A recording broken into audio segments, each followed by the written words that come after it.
శ్రద్ధాత్రయ విభాగయోగం 1వ శ్లోకం. అర్జునువాచ ఏ శాస్త్రవిధిముత్సృత్య యజంతే శ్రద్ధయాన్విత తేషాం నిష్ఠాతు కా కృష్ణ సత్వమహో రజస్తమః.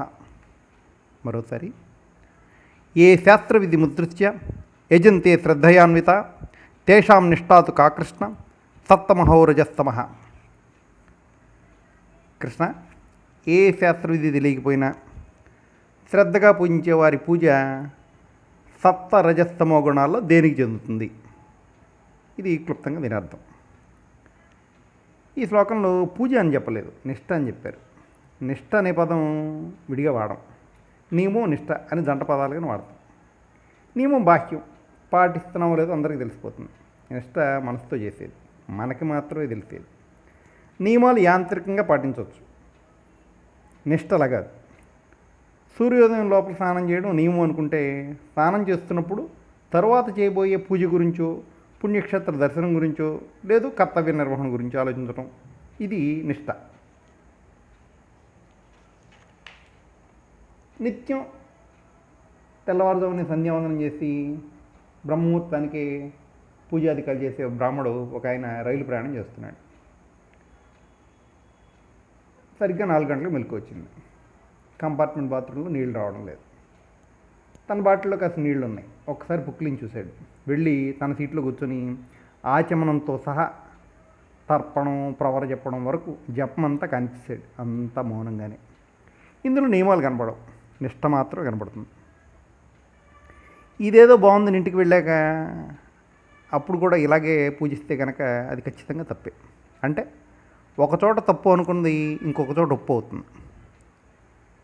ఒక పెళ్లి కుదిరిన జంట తొందరపడుతున్నారంటే అటు పెద్దవాళ్ళు ఇటు పెద్దవాళ్ళు కంగారు పడిపోతారు. అదే జంట పెళ్ళి అయ్యాక దూరంగా ఉంటున్నారన్నా కంగారు పడతారు. నియమం మారింది, నియమాలు మారతాయి. కులానికి మారచ్చు, కుటుంబానికి మారచ్చు, ప్రాంతానికి మారచ్చు. స్త్రీ రుతుమతిగా ఉన్నప్పుడు గుడికి, గోపురానికి, నదీ స్నానానికి దూరంగా ఉండడం మామూలు నియమం. వామాచార ప్రక్రియలో బలులు ఇవ్వడం, ఆ జంతు కళేబరాలతో గుడి చుట్టూ ప్రదక్షిణ చేయడం, దాన్నే నైవేద్యంగా సమర్పించడం అదొక నియమం. ఒకరికి కత్తిగాటి నియమం, ఒకరికి కత్తిరించని కేశం నియమం. మంచినీళ్ళు తాగకుండా ఉండడం ఒకచోట నియమం. మద్యం తలా కొంచెం పుచ్చుకోవడం ఒకచోట నియమం. తులసి దళాలతో పూజించడం మనకు తెలుసు, మారేడు దళాలతో పూజించడం తెలుసు, గంజాకులతో కూడా పూజించడం ఉంది. ఇది అందరికీ తెలియకపోవచ్చు. అంటే కొన్ని పూజలు సాత్వికం, ఫలం, పుష్పం, పత్రం, తోయం, ఏ ఆర్భాటం లేకుండా భక్తి మాత్రమే ప్రధానంగా సాగే పూజ. 100 రకాల పలరసాలతో అభిషేకం, కోటి బిల్వార్చన, కోటి పుష్పార్చన. ఇక్కడ కొంచెం రజోగుణం జరుగుతుంది. బలులు, రక్తం చిందించడం, శూలాలు గుచ్చుకోవడం, అగ్నిలో నడవడం, పొర్లు దండాలు పెట్టడం, మోకాళ్ళతో మెట్లెక్కుతూ గుడికి వెళ్ళడం, ఇదంతా తమో గుణం.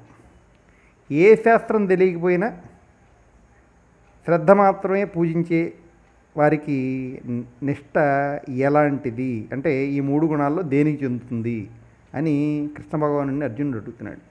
దానికి కృష్ణుడు ఏం సమాధానం చెప్పాడో తర్వాత శ్లోకంలో తెలుసుకుందాం.